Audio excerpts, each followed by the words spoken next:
लेकिन जैसे बाबा साहब अम्बेडकर ने कहा था कि धारा 370 है, गलत है, इसको मत जोड़ो, नेहरू जी ने दबाव दे करके वो धारा 370 जोड़ो। ये हमारी बहनों का आशीर्वाद है। हमारे लिए तो एक एक योजना बताऊंगा तो लंबा समय हो जाएगा, लेकिन आज मैं यहाँ कार्यक्रम करने के बाद आपके लिए प्रदेश की बेहतरी के लिए जापान यात्रा पे जा रहा हूँ और जापान से वहाँ के उद्योगपति को, वहाँ की अच्छी टेक्नोलॉजी को मध्य प्रदेश में निमंत्रण देने वाला। उसके पहले कलकत्ता, बेंगलोर, कोयम्बटूर, हैदराबाद ऐसे स्थानों पर, मुंबई, पूना जाकर के निमंत्रण देकर के सभी उद्योगपति को बुला रहे हैं। आप मध्य प्रदेश में, हमारे यहाँ बौद्धिक क्षमता अच्छी है, युवा प्रतिभा अच्छी है, कोई आंधी नहीं आता, कोई तूफान नहीं आता, कोई मजदूरों की बड़ी हड़ताल नहीं होती, कोई बड़े कानून और व्यवस्था की स्थिति नहीं बिगड़ती है। आइए मध्य प्रदेश को समृद्ध बनाने के लिए हमारे साथ जुड़िए। मुझे इस बात की प्रसन्नता है, हमने जब रीजनल इंडस्ट्री कॉन्क्लेव कराई, पहली बार जबलपुर, ग्वालियर, रीवा, सागर, नर्मदापुरम, उज्जैन, लगातार जो माहौल बना, इसके भरोसे 4 लाख करोड़ से ज्यादा निवेश के प्रस्ताव मिले, 4 लाख करोड़ के, और 3 लाख से ज्यादा युवाओं को रोजगार मिलेगा। ये हमारे प्रयास है और यशस्वी प्रधानमंत्री ग्लोबल इन्वेस्टर समिट में 22-24 तारीख को आ रहे हैं। एक बार जोरदार ताली बजा के अभिनंदन करो माननीय मोदी जी का, जिनके माध्यम से एक के बाद एक फिर प्रदेश को आशीर्वाद मिल रहा है। प्रदेश की बेहतरी के लिए, विकास के लिए, सबको आगे बढ़ाने के लिए इस पूरे अभियान में आप सब साथ जुड़ेंगे। बोलो सब तैयार है तो अपने स्थान पे खड़े हो जाओ। संविधान को लेकर, संविधान बचाने की बात कर रहे हैं।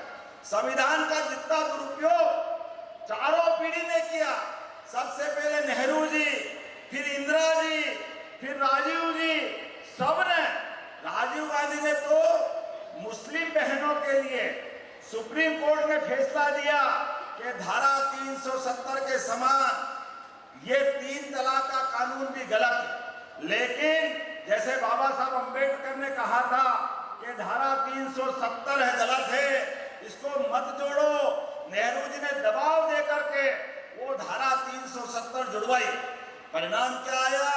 आज इतिहास गवाह है। हम तो उस पार्टी के संवाहक के, जिनके नेता ने 1950 के पहले ही ये धारा 370 गलत है, इसके दुष्परिणाम बताते हुए जनसंघ के तत्कालीन संस्थापक हमारी माता बहनों को तो जितनी कष्ट अगर किसी से है तो ये दारू से ही है। हमारी बहनों की जिंदगी अच्छी करने के लिए, और बहन को क्या, भाई भी आजकल छोड़ के वाकई इस दुनिया में चल रहा है, अपने आप के लिए आनंद बनाओ। हमारे बीच ये अभियान हमारी सरकार चला रही है कि हमारे धार्मिक शहरों से ये दारू की दुकानें बंद होना चाहिए। होना चाहिए कि नहीं होना चाहिए? इधर से आवाज ताली बजा के बताओ जोर से, किसकी ताली बज रही है? होना चाहिए कि नहीं होना चाहिए? हमारी सरकार ने तय किया है सामाजिक समरसता के लिए, गरीबों की बेहतरी के लिए, युवाओं को रोजगार के लिए, जीवन में बदलाव के लिए 4 मिशन मोड़ पे यशस्वी प्रधानमंत्री की भावना के अनुसार युवा मिशन, सभी युवा जो तकनीकी रूप से दक्ष है, इंजीनियरिंग कॉलेज से पढ़ के निकले या किसी भी व्यावसायिक प्रतिष्ठान से पढ़ के निकले, हर एक को उसकी योग्यता के हिसाब से उसको काम दिया जाए। अब कांग्रेस के लोगों में पेट में दुख रहा है, वो कहे कहां से दे दोगे? अरे भाई, ये यशस्वी प्रधानमंत्री नरेंद्र मोदी जी के आशीर्वाद से बनने वाली सरकार है। हम तो सबकी बेहतरी के लिए औद्योगिकरण करते हुए युवा के लिए 2,70,000 तो सरकारी नौकरी देंगे ही, लेकिन प्राइवेट सेक्टर में भी वो रोजगार देने वाला बने, इस दिशा में कदम बढ़ा रहा है।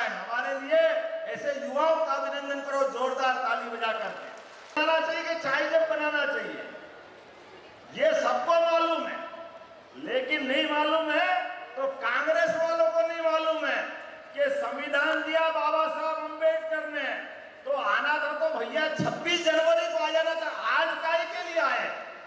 ये उल्टे बाज बरेली चढ़ाते जब देखो जब, ना इनको अक्ल है, ना इनके मन में संस्कार है, ना इनको भावना है। जब सब कुछ लुटा के होश में आए तो क्या हुआ? जब सब चला गया हाथ से, एक बार नहीं 2014 में सरकार गई, 2019 में सरकार गई, 2023 में अपने कर्मों से सरकार गई, फिर आप ध्यान में आया कि नहीं भैया वोट चाहिए तो क्या करना चाहिए?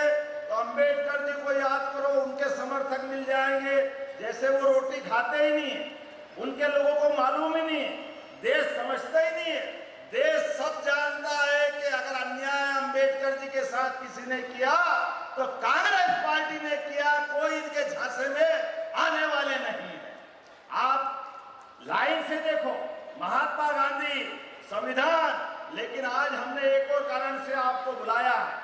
हमारी सरकार ने निर्णय किया है कि हमारे अपने राज्य को आगे बढ़ाने के लिए यशस्वी प्रधानमंत्री के नेतृत्व में सुशासन लाने के लिए 63 प्रकार की विभिन्न योजनाओं के माध्यम से हम घर घर जाकर के प्रत्येक हितग्राही के लिए एक एक घर सर्वे करेंगे।